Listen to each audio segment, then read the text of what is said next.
তো যে কোনো অনুষ্ঠান উৎসব মুখর হওয়া ভালো।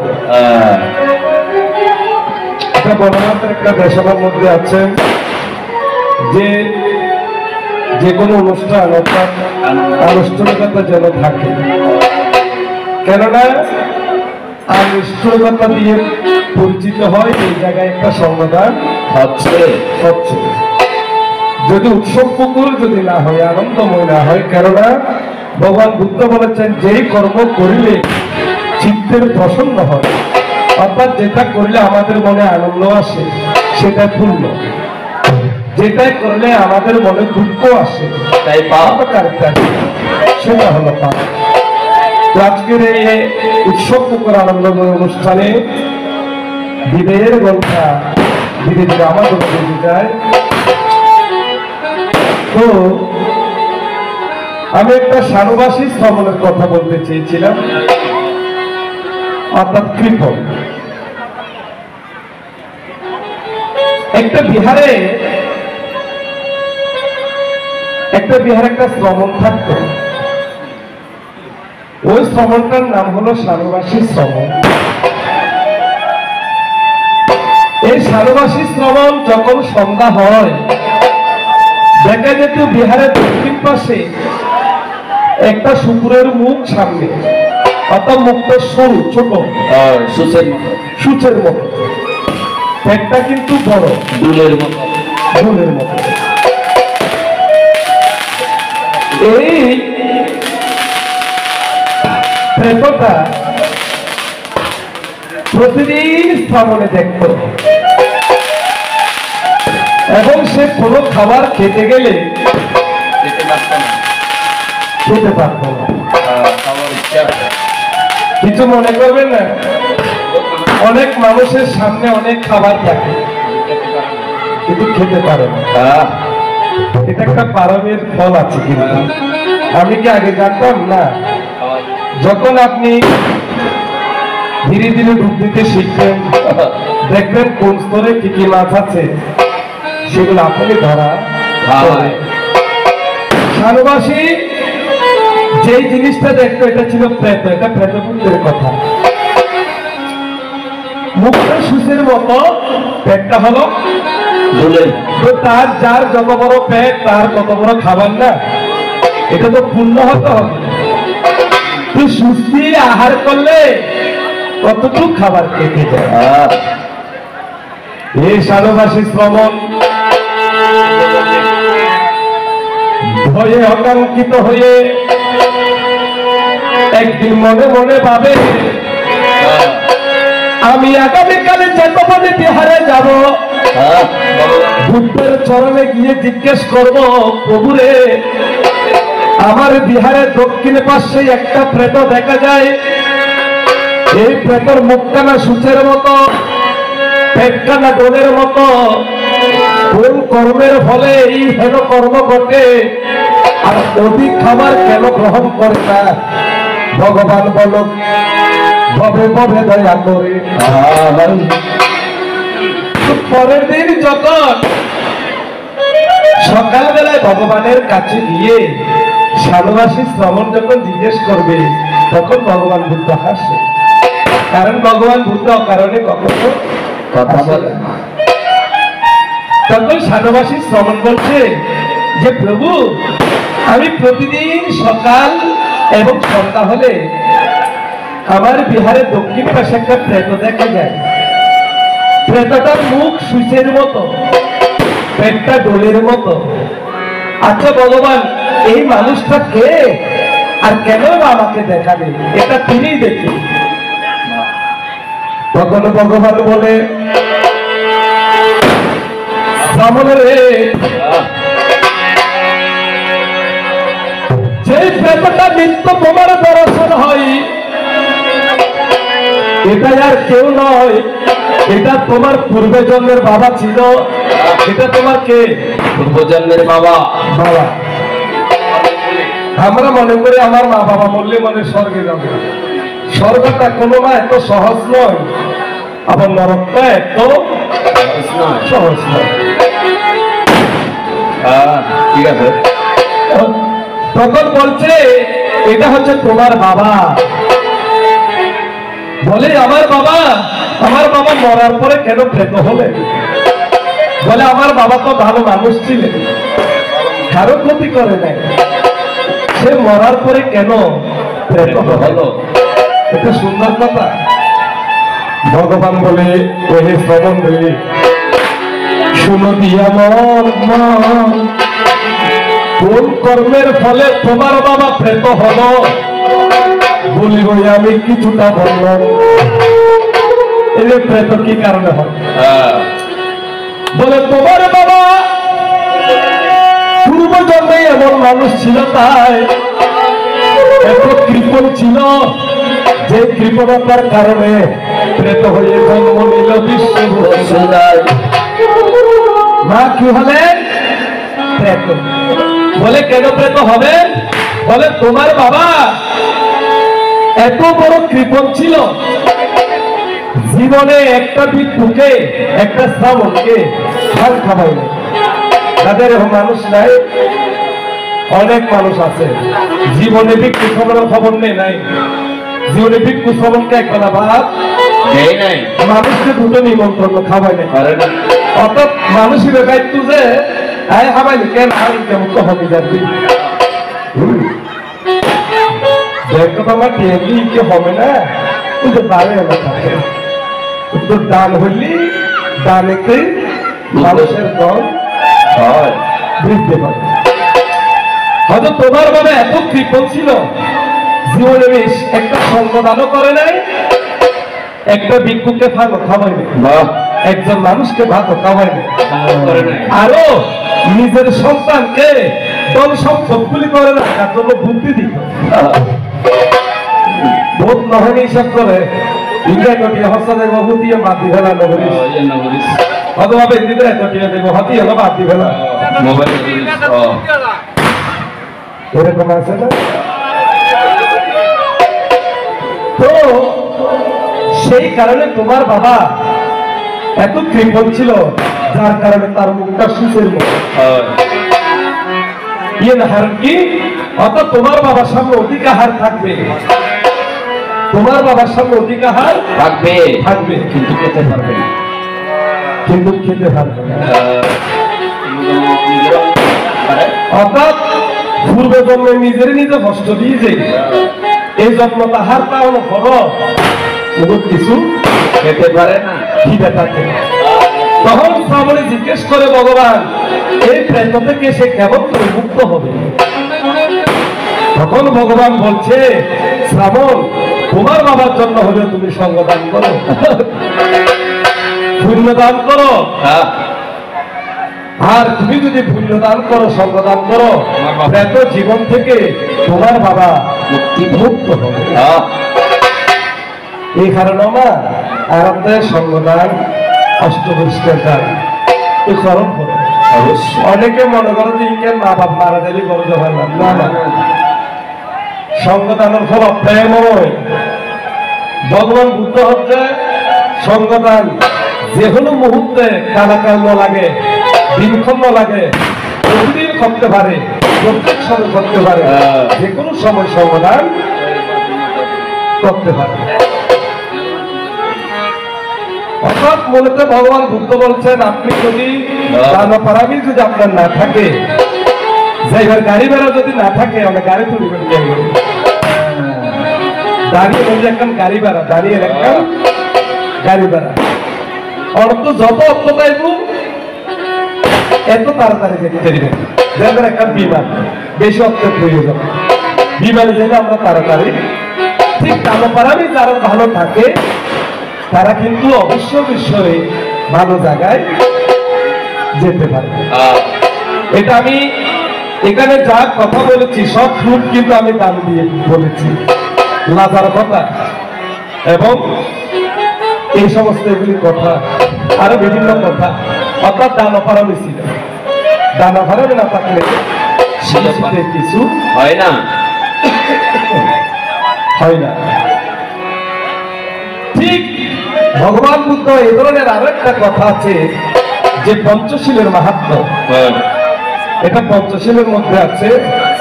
অনেক মানুষ মারা যাওয়ার পরে কুকুর হয়ে জন্মগ্রহণ করে, এটাও কিন্তু একটা কৃপণতার ফল। তো বুদ্ধ যদি বিশ্বাস না করেন আর বাবা পেতেই না হইতারেন না ভগবান বুদ্ধরে অবিশ্বাস করি তোমার নাম হচ্ছে জিকু। তো ভগবান হচ্ছে জিকু আমি আগামীকাল তোমাদের গৃহে যাবো, হয়তো তোমাদের ঘরে একটা কুকুর আছে বলে আছে, হয়তো কি তুমি একে খাটে রাখো বিছানায় রাখো, এই কিন্তু একটা জায়গায় শুই প্রতিদিন।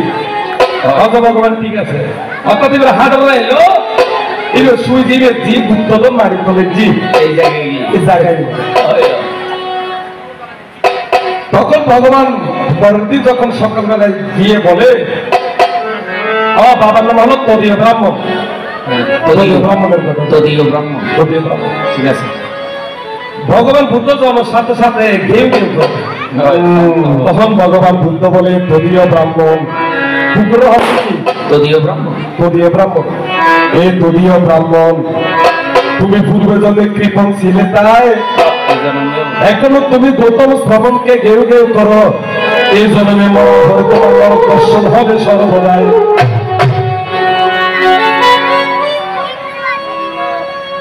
এখন কৃপণ কি করে বুঝবে? তো ভগবান হচ্ছে প্রভু বাবা তো পুরোনো তো লুকাইছি নাই যে খালি বুদ্ধ সবসময় সাইয়ে তুলে দেখবেন। তখন হানা জিজ্ঞেস করছে বাবা আপনি যে গুপ্তধন রেখেছেন, জিজ্ঞেসে আপনি যে গুপ্তধন রেখেছেন এগুলো আপনি কোন জায়গায় রেখেছেন? তখন এই কুকুর দৌড়ে গিয়ে যেখানে গুপ্তধন রেখেছে সে জায়গায় গিয়ে বসে আছে। যখন ঘুরে দেখা যায় সেখানে তিনি গুপ্তধন রেখেছেন। এই জন্য কি ফল? কৃপণতার ফল। কুকুর হয়ে যাবে এবং মরার পরে এই তদীয় ব্রাহ্মণ নরক দর্শন করেছে। যারা পঞ্চশীল রক্ষা করে বিশেষ করে হানাসিরে তারা রোড অ্যাক্সিডেন্টে গাড়ি অ্যাক্সিডেন্টে অকাল মৃত্যুর কারণ নয়, তারা বিস্তৃত নয়, তারা দরিদ্র গৃহে জন্ম হবে না যদি কাটা কাটা পঞ্চশীল মানে। এটা আমি বলি না, পঞ্চশীলের মাহাত্ম্য যারা করেছেন তারাই ববে কাচার নিলে তো কেমনে আসে যায় কমনে আসে ওরে কাছার ভিতর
করলে করো দয়া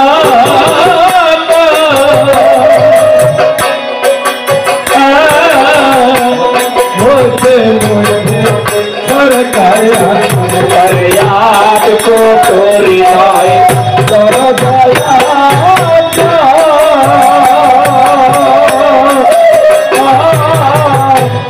মধ্যে মধ্যে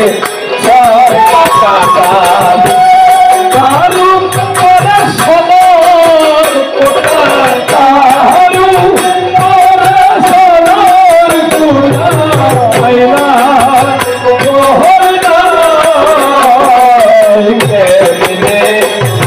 केमने आसे जा और काछार बितरत बाजी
करने आसे जा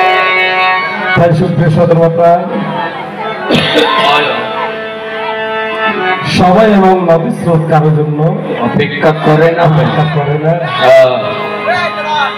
তো আমাদের ধীরে ধীরে যার বেলা ঘন্টা বয়ে যায়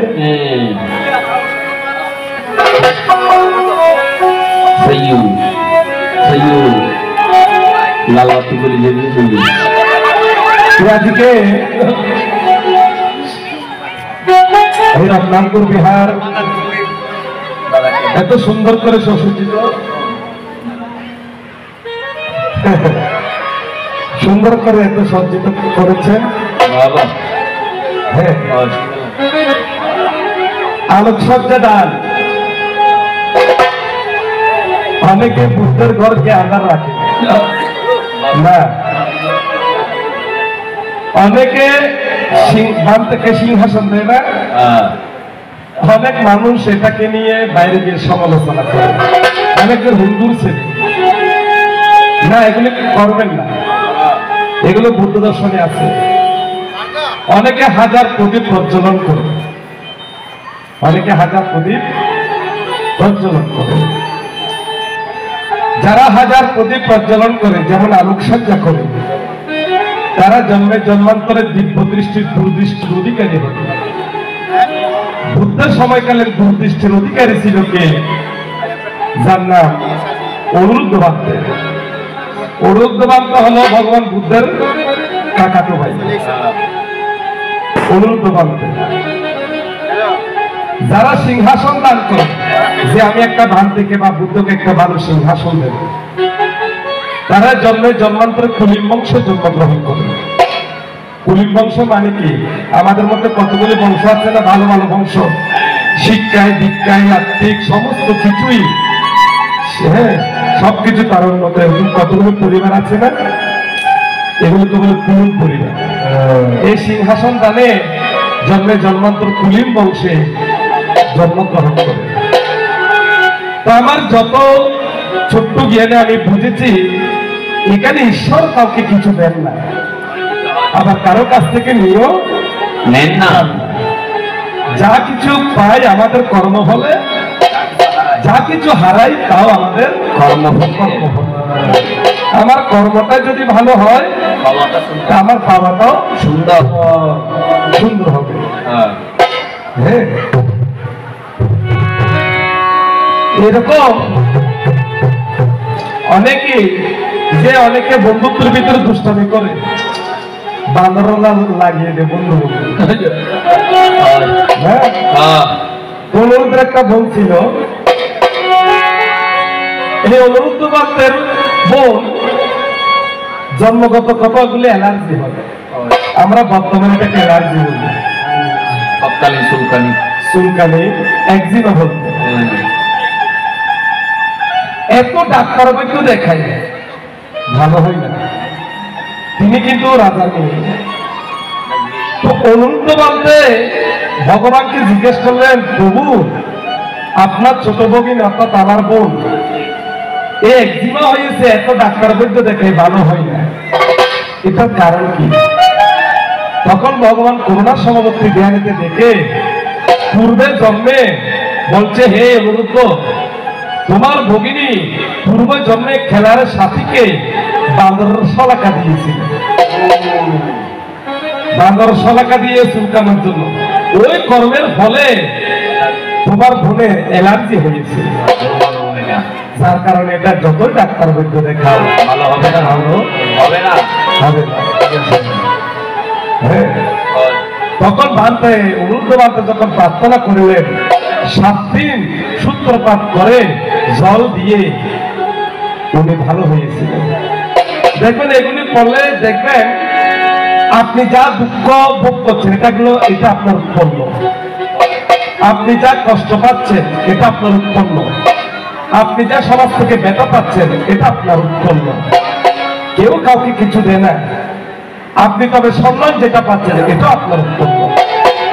আপনি যদি সবার ভালোবাসা পান এটাও আপনার উৎপন্ন। অনেক মা না জেনে না বুঝে বুদ্ধের দোষ দেয়, তো বুদ্ধ বলে যে আমি খাওয়াতেও থাকি না, নেওয়াতেও থাকি না, আমাকে উদ্দেশ্য করে দাও, আমার খাওয়া নাই, ঘুমও নাই, চন্দ্র নাই, ভোগও নাই, বিলাসও নাই, আমাকে উদ্দেশ্যিক ভাবে দাও, এটা তোমাদের কর্ম, তোমরাই সৃষ্টি করো। এই জন্য ভগবান বুদ্ধ বলেছেন, ঈশ্বর কেউ নয়, যার যার ঈশ্বর সে নিজেই নিজে। তুমি নিজ গুণে মুক্তি পাবে, নিজ গুণে আবদ্ধ হয়ে যাবে। তাই পৃথিবীতে কতগুলি কর্ম আছে মা, যেগুলি থেকে আমরা কেউ মুক্তি পাবো না। না। বোধা ব্যায়াম, বোধা ব্যায়াম কেন হয় সেটা আমি বলবো না, তবে বোধা ব্যায়াম যারা হয় বংশগত এগুলি তারা ভালো হয় না, এগুলো অভিশপ্ত ব্যায়াম। হ্যাঁ, তো এই বোধা ব্যায়াম সাদা রোগ, কুষ্ঠ রোগ কতগুলি আছে না, সাদা শ্বেত রোগ, এগুলি আমাদের পৃথিবীতে 7 প্রকার রোগ আছে যেগুলি কর্মের কারণে হয়। এগুলি ডাক্তার দেখান, বৈদ্য দেখান, নিরাময় হয় না, এগুলি নিরাময় হবে না। হবে না। আরে বুদ্ধের পর্যন্ত নিরাময় হয়নি, আমাদের কি নিরাময় হবে? যে ভগবান বুদ্ধ আদেশ কর্মফল ভোগ করেছিল, বুদ্ধ শুকিয়ে যাওয়া, সিদ্ধার্থ শুকিয়ে যাওয়ার কারণ কাষ্ঠ, বুদ্ধের সূর্যারাম অর্থাৎ আমাশয়, হ্যাঁ, অর্থাৎ আমাশয়, এই বোধিসত্ত্বটা আমাশয় হয়েছিল একটা কারণে। হ্যাঁ, তো বুদ্ধের যে মাথা ব্যথা, বুদ্ধের জীবনের মাথা ব্যথা ভালো হয়নি, বুদ্ধের চিকিৎসা করতো কে? জীবক, সালবতী বুদ্ধ। জীবকে কাউকে স্পর্শ করলে ভালো হয়ে যেত, সারা জীবন চিকিৎসা করে বুদ্ধের মাথা ব্যথা ভালো করতে পারবে। বুদ্ধের একটা পেন ছিল মাথায়, তো জিজ্ঞেস করছে, প্রভু আমি এত রোগ ভালো করেছি আপনার, এটা কেন ভালো করতে পারেন? তখন বুদ্ধ বলছে, হে জীবক, এটা ভালো হওয়ার নয়। বলে কেন? বলে যখন আমি দিবর সম্প্রদায়ে জন্মগ্রহণ করেছিলাম, দিবর মানে জলদাস, জলদাসের ঘরে যখন জন্মগ্রহণ করেছিলাম, আমার পিতা সাগর থেকে একটা মৎস্য আনে, আর আমাকে দেখাতে গিয়ে আমার বাবা মৎস্যকে আছাড় মারে, ওই মৎস্যের গাল থেকে ফেনা বের হয়, আমি শুধুমাত্র হাতের তালি দিয়েছি, অর্থাৎ সম্বোধন করেছি। আপনি অন্যায় করেছেন, আমিও বলছি হ্যাঁ দাদা ঠিক আছে। ভগবান বলছে তুমিও রেহাই পাবে।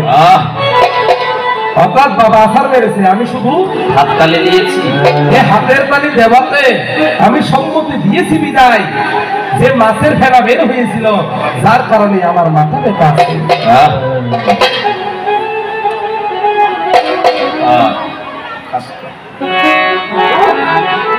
তাহলে দেখেন, আমরা জগতে কাউকে ঠকালে আসলে সে ঠকে না, আমি ঠকে যাই। বোধিসত্ত্ব একবার ডাক্তারের ফি দেয় নাই, ডাক্তারের কি দেয় নাই, বলে চিকিৎসা করে, রোগ ভালো করে ফি দেয় নাই। বোধিসত্ত্ব যখন ডাক্তার ছিলেন, তখন তিনি বসত আবার উল্টো ওষুধ দিয়ে, না এটা তো চক্ষুপাল স্তবের কথা, ওর একটা বাড়িয়ে দিলেন। ওই কর্মের ফলে শুরু হয়েছিল চক্ষুপাল স্তবে, চক্ষুপাল স্তবে অরহত হওয়ার পরে আদা হয়ে গিয়েছিল। কেন জানেন? পূর্বজন্মে চক্ষুপাল স্তবের একজন ডাক্তার ছিলেন, এক রমণী গিয়েছিল চোখের চিকিৎসা করতে। এখানে ডাক্তার সাহেব দিদি, আমি ডাক্তারের কথা বলি, ডাক্তাররা ব্যালেন্সে চললে কিন্তু অসুবিধা। হ্যাঁ সাবধান, পারলে প্রীতি চিকিৎসা করিয়ে কিন্তু কারো প্রতি করবেন না। তো দরিদ্র রমণী চিকিৎসা দিয়েছে, চোখও ভালো হয়েছে। তো ডাক্তারকে বলে, ডাক্তার আমি তো ফি আনি নাই, গরিব মানুষ, আমি আগামী সপ্তাহে দেব। ডাক্তার বলছে ঠিক আছে। এখন মাস 2 মাস হয়ে যাওয়ার পরে ওই রাস্তা দিয়ে যখন ডাক্তার হেঁটে যায়, এই বুড়িটা ডাক্তারকে দেখে টাকার বইয়ে আন্দা শিখে যায়, বলে যে ডাক্তার সাহেব কি ওষুধ দিলেন, আমার তো চোখে আরো বেশি অন্ধ হয়ে গেছে, আমি আরো বেশি কি হয়েছি, অন্ধ হয়ে গেছি। ডাক্তারের মনে মনে রাগ উঠেছে, বলে আমাকে টাকা দেওয়ার বইয়ে সে আমাকে অন্ধ সাজে। বলে ঠিক আছে মা, আপনি কালকে যাই না, আরো ভালো করে 1 নম্বর ওষুধটা দেবো, আরো ভালো দেখতে পাবে। ওনার মনে লোভ আসে, বুড়িটার মনে যে আরো ভালো করে দেখবে। পরদিন যখন যায়, ডাক্তার রে রাগ করে এমন ওষুধ দিছে, দেওয়ার সাথে সাথে বুড়িটা আদা হয়ে গেল, একেবারে একেবারে অন্য। ওই বুড়িটা বলে, ডাক্তার আমি টাকা দিতে পারিনি বিনা তুমি রাগ করি আমার চোখ বন্ধ করে দিলেন। ওই কর্মের ফলে চক্ষুপাল স্তবে অরহত হওয়ার পর সাথে সাথে অন্ধ হয়ে গেল। আনন্দবাবু জিজ্ঞেস করছেন, ভগবান এ তো অরহত, পাটিসম্পিতার অরহত, কোন কারণে অন্ধ হলো?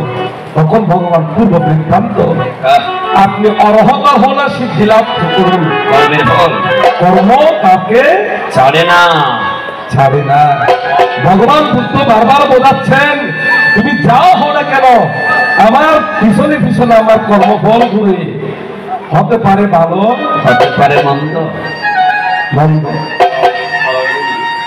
এটা আবার লাস্ট কথা, এই যে আপনারা বর্ষার কালকে এখানে খাবার জন্য অনেক মানুষ খাবে, ভোজন করবে।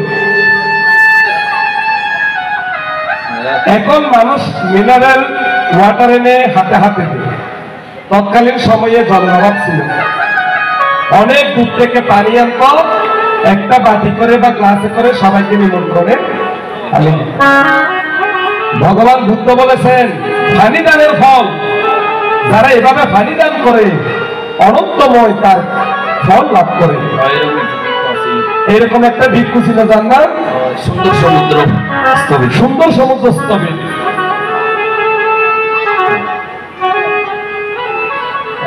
সুন্দর সমুদ্র স্থবির এই সুন্দর সমুদ্রস্থবীর ৮০ বছর বয়স হয়, কিন্তু যৌবন থাকে যায়। অনেক পুরুষ আছে বয়স হলেও মোটামুটি শরীর ভালো থাকে, অনেক মহিলা আছে ৭-৮টা বাচ্চার মা হলেও তবু বৃদ্ধ হয়ে যায়। সুন্দর স্থবির সমুদ্র সুন্দর স্থবির ৮০ বছর বয়স হয়, একটা দাঁতও ভরে না, একটা চুলও থাকে না, তিনি নবযৌবন সম্পন্ন থেকে যায়। আনন্দবান্ত জিজ্ঞেস করে ভগবান, এত বছর বৃদ্ধ হয়ে যায় তবু দেখতে কেন তাহাকে ২০ বছরের যুবকের মধ্যে লাগে সর্বদাই। তখন ভগবান বলে, হে ভিক্ষুগণ, এই সুন্দর সমুদ্র স্থবির পূর্বজন্মে যখন মানুষ সার খেত, সই খেত, অত অন্য হয়তো তখন যাই যাই নে পানি দান উঠত। এই কর্মই এটার ফলে তার শরীরে একটা দাঁত উঠে এবং ৮০ বছর বয়স একদিনও তিনি পানি খান নাই। হয়তো তার একটা দাঁত আছে, এই দাঁতের মধ্যে জল নিঃসরণ হয়ে অর্থাৎ আপনি আপনি জল খাইলেন, জলে ভক্ষণ করে তাতে জলতেষ্টা নলায়। এই জল দানের ফলে তাই ৮০ বছর বয়স হইল নবযুব সম্পূর্ণ। তুমি বুদ্ধ হলি করে কই আমার ঘরে কি কাম করে কর্ম। আপনারা যে আজকে এখানে এসেছেন এটা একটা দান, হ্যাঁ এটা একটা দান। মানে কি? কায়া দান, বাক্য দান, মনোদান। আমিও এসেছি, আমার এই সমস্ত কথা বলতে ভালো লাগে, তবে যাওয়ার বেলায় আপনাদের সন্তানের মতো মা হিসেবে একটা কথা বলে যাই। সংসারে দুঃখ কষ্ট যন্ত্রণা সবার আছে। রাত্রিবেলায় অন্তত শুতে গেলে ত্রিশরণকে একটু বুদ্ধ ধর্ম সম্মান নামিয়ে একটু মৈত্রী ভাবনা করিয়ে নিন। স্বামী আপনার আপন নয়, স্ত্রী আপনার আপন নয়, পুত্র আপনার আপন নয়। এরকম একটা ঘটনা আছে কার, এক স্বামী স্ত্রীর একটা ঘটনা আছে। বউয়ের নাম হলো স্বরূপা। হ্যাঁ, যে বউয়ের জন্য রাজা পাগল হয়ে উন্মাদ হয়ে গিয়েছিল রাজত্ব ছেড়ে দিলে। তো ভগবান বুদ্ধ গিয়ে বলতেছে, রাজন তুমি রাজত্ব করে ছেড়ে দিলে, বলে আমার বউয়ের জন্য, আমার বউকে আমি বেশি ভালোবাসি, আমিও মরে যাব, আমি ওনার কাছে যাব। তো বুদ্ধ বলছিল, দেখু তোমার বউ ওখানে গিয়ে সংসার করে ছেলেপুলের মা হয়ে গেছে। হ্যাঁ, তখন বলছে আমি বিশ্বাস করি না, আমাদের মধ্যে এত ভালোবাসা, এটা বিশ্বাস করি না। তখন একটু ভগবান বুদ্ধ গোবর নিলেন, ডান হাতের মধ্যখানে গোবর রেখে দিব্য দৃষ্টি দিয়ে দেখালে, দেখো দেখা যায় তার বউ মরার পরে তির্যক পোকা হয়েছে, পোকা হবার পরে গোবরের পোকা হয়েছে, ওখানে বিয়ে করেছে এবং ২৭টি সন্তান তার হয়েছে। তখন রাজার ভিতর মনে আসে, পৃথিবীতে কেউ কারো অকস্মাৎ দর্শন করে গেছে যে আমরা আমার বলি, ভাই আমার বন্ধু, আমার স্ত্রী, আমার পুত্র, আমার বই, আমার আসলে আমার বলতে কিছু নেই। ভালোবাসার মানুষ আমি হারিয়ে ফেলেছি,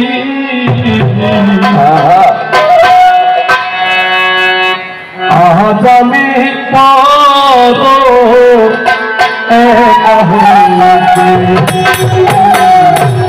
আজ আমি বড় একা হয়ে গেছি। ভালোবাসার মানুষ আমি, ভালোবাসার মানুষ আমি হারিয়ে ফেলেছি, আজ আমি বড় একা হয়ে গেছি, আজ আমি বড় একা হয়ে গেছি। যৌবনের সারে আমি করেছিলাম সাথী, যৌবনের সারে আমি করেছিলাম সাথী, তুই জলে করেছিলাম কত মধুর সে আর আমি একই সাথে, সে আর আমি একই সাথে বছর কাটিয়েছি। আজ আমি বড় একা হয়ে গেছি, আজ আমি বড় একা হয়ে গেছি।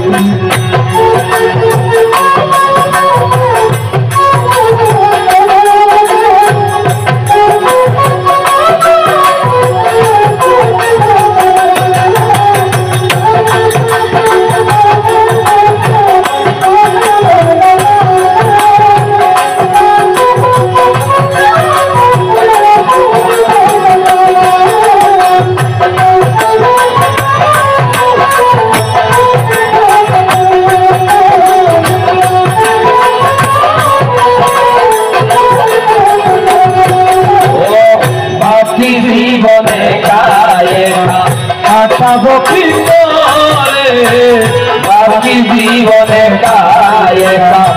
কাটাবো কি করে, প্রাণ বন্ধু আর আসে আমার বাসরে।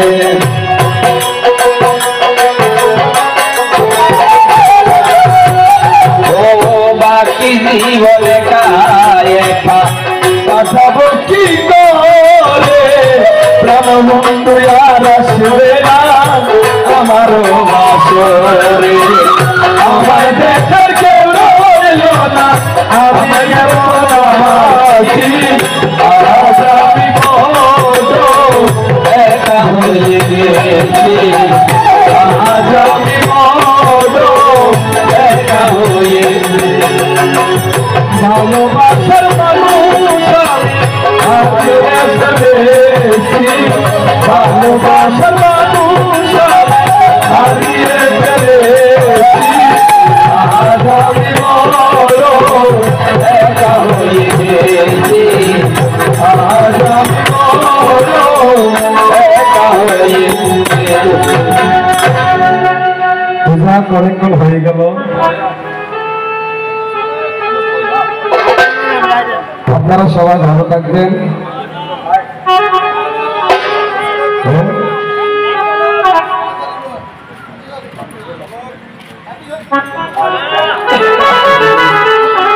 ঠিক আছে,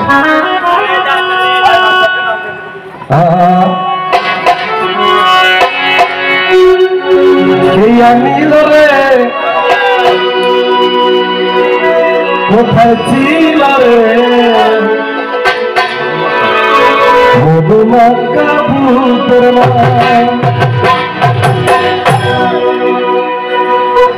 কপিল নগরে মহামায়ার ঘরে, কপিল নগরে মহামায়ার ঘরে মহাল পুত্রা, কে আসিল রে কোথায় ছিল রে মধুমাকা ভূতের মা, কোথায় ছিল রে মধুমাকা ভূতের মা।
ভূতের নামে ভূতের নামে কানে সারা ভূতের নামে কানে সে বুঝিব হারি ভূতের নামে গেরুয়া বসনে ভূতের নামে গেরুয়া বসনে অন্তশীল সোনা তুলিয়া নাচিয়া নাচিয়া কাহিব তুলিয়া নাচিয়া নাচিয়া গাইল পুতে গুণগান হেবার ভূত ধর্ম সঙ্গেরি নামে ভূত ধর্ম সঙ্গেরি নাম ভয়ের বদলা হবে গো শ্মশান ভূত ধর্ম সঙ্গেরি নামে ভয়ের গতিতে হবে গো শ্মশান ভূত ধর্ম সঙ্গেরি নাম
বলবতী নাম বলো রে মধুসূদে কোথায় ছিল কেয়ানি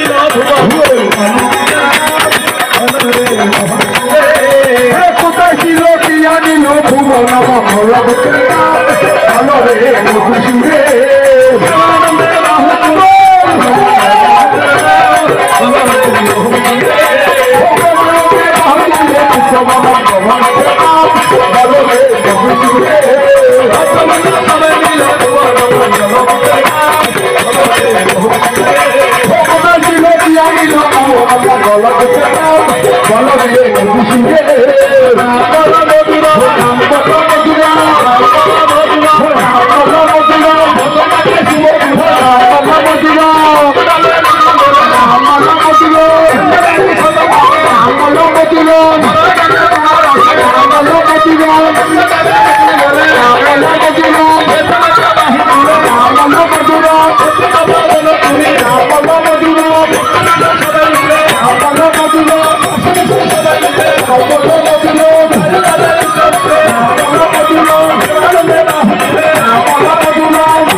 সবাই